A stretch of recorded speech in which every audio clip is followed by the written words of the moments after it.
નમસ્કાર દર્શક મિત્રો, આપ નિહાળી રહ્યા છો N24 ગુજરાતી। તો નજર કરીશું આજના મહત્વના સમાચાર પર। આમોદના નવીનગરી વિસ્તારની દીકરી સાથે થયેલી અમાનવીય ઘટનાએ માનવતાને શરમજનક બનાવી દીધી છે।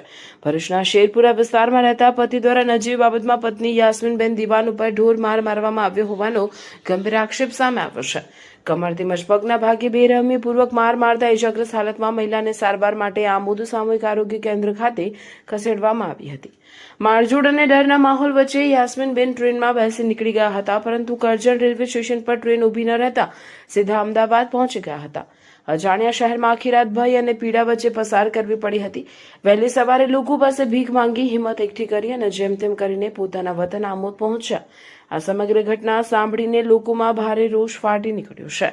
એક મહિલાને એટલી હદે ત્રાસ આપવામાં આવે કે તેને જીવ બચાવવા ઘર છોડીને ભાગવું પડે, રસ્તા ઉપર ભટકવું પડે, ભીખ માંગવી પડે। તો આ માત્ર ઘરેલું વિવાદ નથી, પરંતુ મહિલા સુરક્ષા સામેનો ગંભીર પ્રશ્ન છે।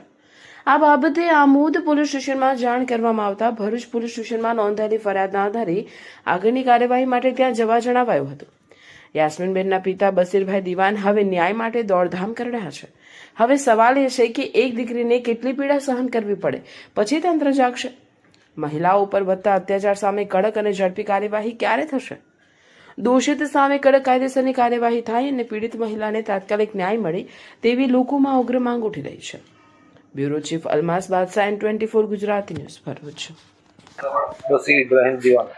પછી ભાઈ શું ઘટના બની છે તમારી દીકરી સાથે?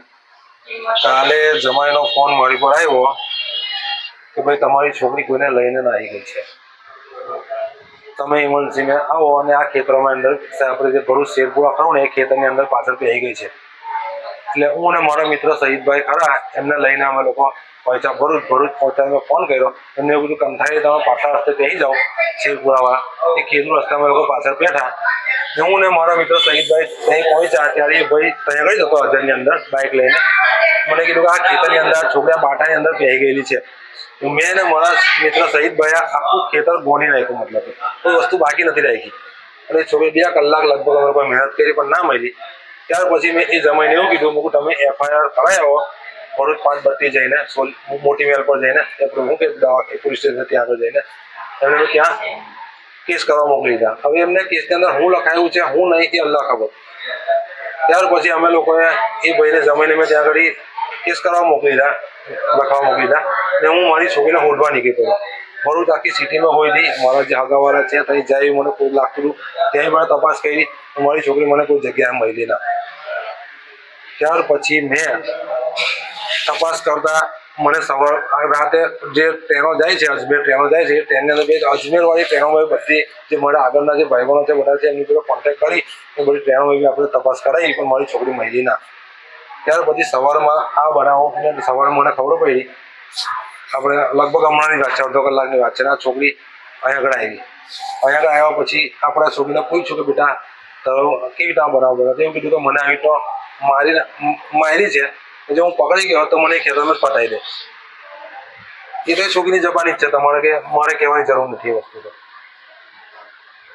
ત્યાર પછી મતલબ કે આપણે એ છોકરીને મેં પૂછ્યું કે તું કેવી રીતે આવી? એ છોકરી મતલબ કે ત્યાંથી નઠીને તો એ સીધી રેલવે સ્ટેશન પર ગઈ। રેલવે સ્ટેશન પરથી એને કરજણ એની બેનના ત્યાં ઉતરવાનું હતું, પણ કરજણ ટ્રેન ઊભી ના રહી એટલે એ છોકરી પહોંચી ગઈ બરોડા એને પેલું મારા બોર્ડરમાં આવ્યો હતો એટલે એની આંખ મીચાઈ ગઈ એટલે ટ્રેન ત્યાંથી ઉપડી ગઈ બરોડાથી સીધી અમદાવાદ ઉતરી પડી। અમદાવાદ ટ્રેન ઉભી રહી, અમદાવાદ ઉતરી પડી એ છોકરી, આખી રાત અમદાવાદ રેલવે સ્ટેશન પર હુઈ રહી, એની પાસે 1 રૂપિયો બી ના હતો। અને મને મારા જમાએ એવું કીધું કે તમારી છોકરી 20,000 રૂપિયા લઈને નાઠેલી છે, તો 20,000 રૂપિયા લઈને નાઠેલી છે તો પૈસાની પાસે હોવા જોઈએ। હવારે મેં છોકરીએ રેલવે સ્ટેશન પર ભીખ માંગીને પૈસા ભેગા કરીને હમણાં એ દવાખાનામાં છે, એ તમે જોઈ શકો લાગે। આ બાબતે તમે ફરિયાદ કરી છે? મેં ફરિયાદ નથી કરી, હું હમણાં અમર પોલીસ સ્ટેશનમાં ગયો હતો ફરિયાદ કરવા। એવું કીધું કે ભાઈ તમે કાલે જે FIR ફડાવી હતી ભરૂચની અંદર ત્યાં તમારે FIR ફડાવી પણ ત્યાં તમારે જવું પડે, એટલે અહીંયા અમર પોલીસ સ્ટેશન આપણું કોઈ વસ્તુ ચાલ્યું ના અને કોઈ વસ્તુ લીધી ના। હવે આગળની કાર્યવાહી તમને પ્રેસ રિપોર્ટર જાવેદભાઈને બોલાવ્યા છે, હવે તમે જે કરો તે। યાસ્મીન યાસ્મીન શું થયું છે તમારી સાથે? મને મારા હસબન્ડે મારી હતી। ક્યાં આગળ મારી હતી તમને? મને કમરમાં બધે તમાચે માર્યા, ઘૂસા માર્યા, પગથી મને મારી। તો મેં ત્યાંથી મને બહુ જ મારી તો મેં ત્યાંથી નાહી જોઈતી। શું નામ છે તમારા હસબન્ડનું? સાજીદ ભરૂચમાં કયા વિસ્તારમાં રહેતા હતા? સુગર શેરપુરા. શું કારણ મારી હતી? લઈ જવા બાબત ઝઘડો થયો તેમાં. બીજું કોઈ હતું?